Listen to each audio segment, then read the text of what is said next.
तीसरी हमारी मांग है पदोन्नति में नियमानुसार और आरक्षण की व्यवस्था की जाए। जो पदोन्नति तो दी जा रही है लेकिन हो नहीं रहा है। सबसे बड़ी विडंबना है कि हमारे लिए जो व्यवस्था की गई है, तो हम आपसे अपेक्षा रखते हैं कि हमारी ये मांग है वो विधानसभा में पूर्ण हो। तीसरा पॉइंट, चौथा पॉइंट है सब में डीसी कर रहे हैं। मुझे सुनते कम से कम वरिष्ठ अध्यापक से लेक्चरर के लिए लेक्चरर से अनुरोध रहेगा कि उठाया जाए कि डीपीसी को समय पर किया जाए। इसके बाद में हमारी मांग से मुक्त रखा जाए। शिक्षा विभाग के जो शिक्षक हैं इनकी जो भर्तियां हो रही है, नियुक्तियां हो रही है, कुछ और मांग उठा रहे हैं कि हमारे जो शिक्षा विभाग के जो शिक्षक साथी हैं उनको पूर्ण रूप से गैर शैक्षणिक कार्य जो शिक्षा के अलावा कार्य हैं उनसे मुक्त रखा जाए ताकि हम शिक्षा दे सके। शांत नीति है वो बाहर ही नहीं आ रही है। तो हमारा आपसे ये अनुरोध रहेगा कि आप इस प्रकार की जो मांग है वो तुरंत उठाएं और पूर्ण तौर से उठाएं कि शिक्षा विभाग की स्थानांतरण नीति है। इसके बाद में हमारी एक अगली मांग है कि स्कूल पाठ्यक्रम में डॉक्टर बी.आर. अम्बेडकर, ज्योतिबा फुले, सावित्रीबाई फुले आदि महापुरुषों की जीवनियों को शामिल किया जाए, वो भी पढ़ाया जाए ताकि बच्चों को मालूम पड़े कि उस महापुरुषों ने कितना संघर्ष झेला है। अगला है छात्रवृत्ति की महंगे के अनुपात में बढ़ोतरी की जाए। छात्रवृत्ति आज से जब मैं पढ़ता था उस समय 10 रुपए मिलते थे, आज भी वो 10 ही रुपए थे। तो जब 84 में पढ़ता तो भी 10 रुपए मिलते थे, आज ये 24 हो गया है लेकिन तो भी 10 रुपए मिलते हैं। तो इसको है आपसे हमारा अनुरोध है कि छात्रवृत्ति को जो बच्चों को मिल रही है उसको है वो महंगे के अनुपात में बढ़ाया जाए। इसके बाद में 60 छात्रावास के अध्यक्ष आपके होकाराम जी, जिला अध्यक्ष हीराराम जी रेड्डी और समस्त सम्मेलन में हिस्सा लेने आए हुए सम्मानित अध्यापक बंधु, जिसमें कई प्रिंसिपल है, मास्टर है, सभी है, जो शिक्षक सम्मानित शिक्षक है, सभी आ गए। आज मुझे खुशी है में अपने अमूल्य विचारों के साथ यहाँ उपस्थित हुए हैं और आपस में आज मंथन करेंगे बैठकर शिक्षा के बारे में, समाज की स्थितियों के बारे में और शिक्षा को कैसे आगे बढ़ाया जाए और उन तकलीफें क्या आ रही है, शिक्षक को क्या आ रही है। वो तो आपने मुझे ये आपके पैम्फलेट के मार्फत सब समस्याएं बताई, वो तो है ही। इसके अलावा भी क्या नवाचार होने चाहिए, कैसे होना चाहिए, किस तरह से होने चाहिए, कैसे बच्चों को प्रेरित करना है, ये सारी चीजें आप लोग बैठ के मंथन करेंगे और मुझे उम्मीद है कि एक अच्छे वातावरण में अच्छे ख्यालों के साथ आप आ रहे हैं।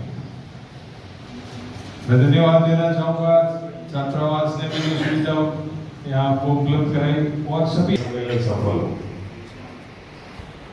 आज भी विभिन्न जगह 3 सम्मेलन है, जसवंतपुरा है, रिंगमाल है, बागोड़ा है। तो मोहन साहब आए थे और उन्होंने कहा था, मैंने कहा भाई शुरुआत यहीं से करूंगा मैं और आगे जो मैं तो ये कहना चाहूंगा कि जो भी बातें आपने मांग पत्र के जरिए रखी, चाहे ओपीएस से शुरू हो, चाहे आपके पदोन्नति शैक्षणिक कार्यों में लगाने की बात है, ये वास्तव में कई बार हम देखते हैं कि सारा भार शिक्षक के ऊपर। और अब तो जनगणना और आने वाली है जो ये आप लोगों को मेरे ख्याल से ध्यान देना पड़ेगा कि ये भी आप ही लोगों को करना पड़ेगा। मतलब अगर शिक्षक नहीं हो, शिक्षक के बारे में कहा जाता है, पर मैं देखता हूँ कि शिक्षक को सारे काम शिक्षक को ही करने पड़ते हैं। तो ये वास्तव में सोचने की बात है कि जो मूल कार्य है एक शिक्षक का, बच्चों को पढ़ाना, बच्चों को प्रेरित करना, उससे हटके अन्य कार्यों में भी पूरा यूज किया जाता है। इस बारे में भी सरकारों को सोचना चाहिए।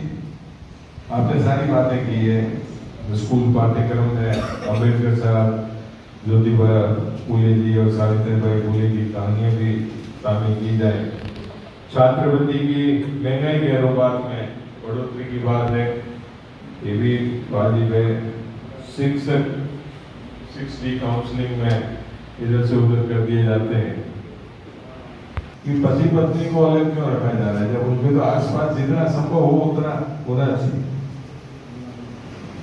ये कंप्यूटर में ग्रामीण दुर्गम क्षेत्रों में शिक्षकों को विशेष भत्ता दिया जाए।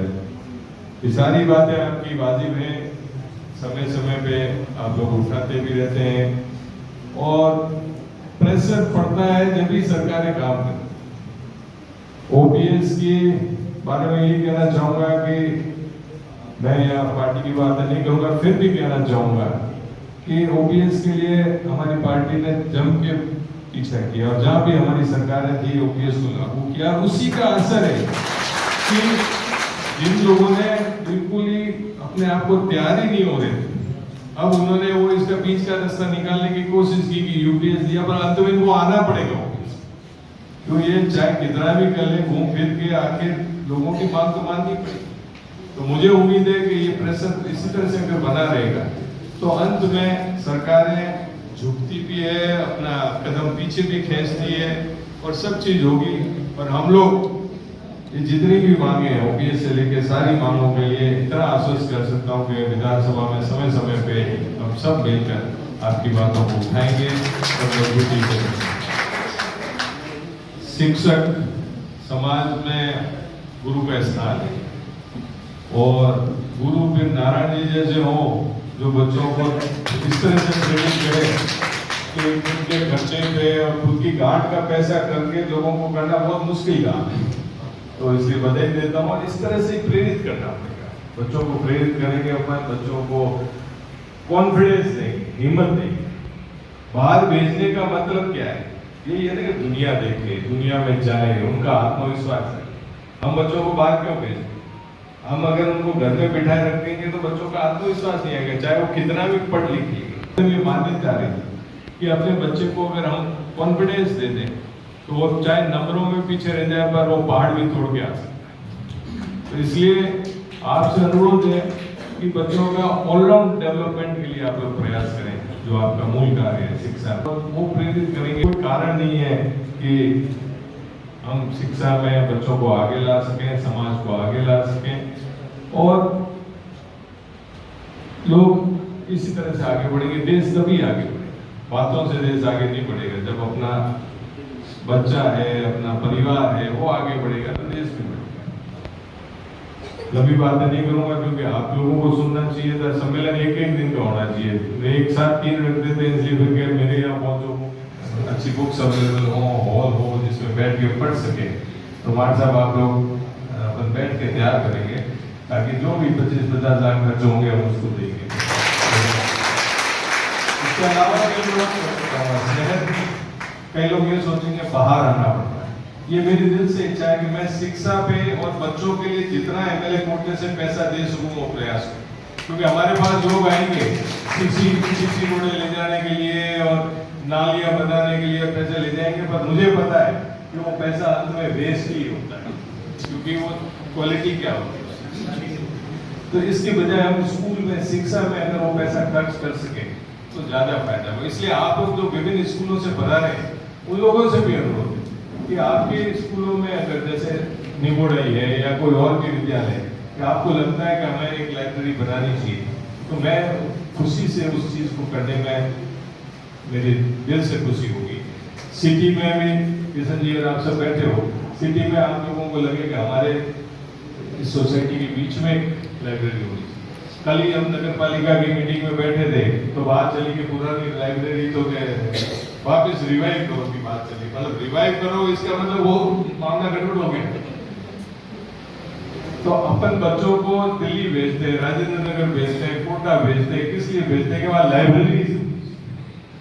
तो मेरा आप सबसे जोड़ने के अनुरोध है कि ऐसा सिस्टम तैयार करें हम मिलकर, ताकि बच्चों को फायदा मिले, ज्यादा बाहर नहीं जाना पड़े और उसके अंदर हम किताबें भी रखें, कंप्यूटर और ब्रॉडबैंड उस तरह के सिस्टम भी रखें ताकि उनको नेट से भी कुछ ढूंढना पड़े तो एक जगह बैठ के वो सारी। और आप लोगों जैसे शिक्षक जो बैठ के उन लाइब्रेरीज में समय दें ताकि बच्चों को गाइड भी हो सके, ताकि हम ये छोटे छोटे प्रयास से शिक्षा के स्तर को, हमारे एरिया के स्तर को आगे बढ़ा सकें।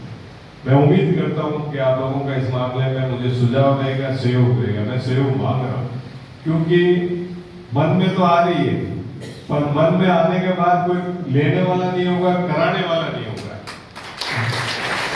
ये सरपंच की मारवाड़ी पे अगर कोई ले जाए था कि सीटी रोड है पैसा तो मुझे तो आप ही मेहरबानी करके आप हमसे छीन के ले जाइए, क्योंकि कोई तो ले जाएगा ही।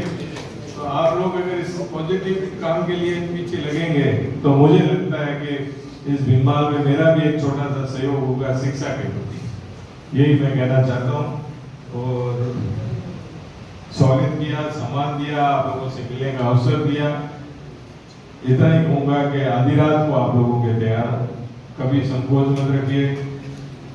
आजकल तो फोन और मोबाइल का युग है, 2 मिनट लगते हैं, बात करेंगे, अपन बैठेंगे, विचार करेंगे तो कोई रास्ता निकलेगा। और कभी भी इस भीनमाल में मैं ऑफिस में उपलब्ध हूँ, मेरे से 1 कप चाय पीने का आप सबको खुला ऑफर है, कभी भी आगे बढ़े ताकि मेरा भी ज्ञान वर्धन आप लोगों के साथ साथ होता रहे और मुझे भी कहीं रास्ता दिखे, क्योंकि जीवन में कोई इंसान संपूर्ण नहीं होता है। संघर्ष और सलाह और तकलीफें सिखाती है। मैंने मेरे जीवन में काफी संघर्ष किया है, काफी तकलीफें देखी है। वो क्या चांदी के चम्मच के साथ भी पैदा हुआ था, सुरजपाल सिंह के घर में पैदा हुआ तो चांदी का चम्मच भी था मेरे पास, ऐसी बात नहीं है। और उसके बाद में मैंने झटके भी खाए, तकलीफें भी देखी है, सब की। ऐसे इंसान को संघर्ष भी सिखाता है, इसलिए ओपन माइंडेडली रहना चाहिए। कोई भी सुझाव दे, आपको सलाह दे, उन सुझावों से ही हम समाज और क्षेत्र का विकास कर सकते हैं, ये मेरी मान्यता है। और मैं उम्मीद करता हूँ कि इसमें आप लोगों का सबका सहयोग रहेगा। मुझे पुनः एक बार आप सभी का धन्यवाद। और बीच में आप सबसे इजाजत लेने के लिए माफी चाहूंगा, पर मुझे 2-3 कार्यक्रम में पहुंचना है। तो मैं उम्मीद करता हूं कि आज के इस सम्मेलन की जो बात एक आधा मान साहब आपकी रहेगी, या जो भी आप कुछ नोट तो बनाते होंगे, एक जरूर मुझे देखने का अवसर मिलेगा क्या सुझाव थे, क्या बात थी। नारायण जी को तो सुन लिया हमने कि उन्होंने ये किया, और कौन ने क्या किया है वो बात भी हमें पता चले, और किसी के कोई सुझाव है वो भी हम उस पर पालना कर सकें, विधानसभा में बात कर सकें, उचित मंच पे उस समस्या को उठा सकें। इतना ही कहना चाहूंगा। बाहर से पधारे जो भी जिले से, भीनमाल का विधायक होने के नाते आप सबका स्वागत है और धन्यवाद कि आप सब यहाँ तक आए, इस कार्यक्रम को सफल किया। बहुत बहुत धन्यवाद। जय हिंद।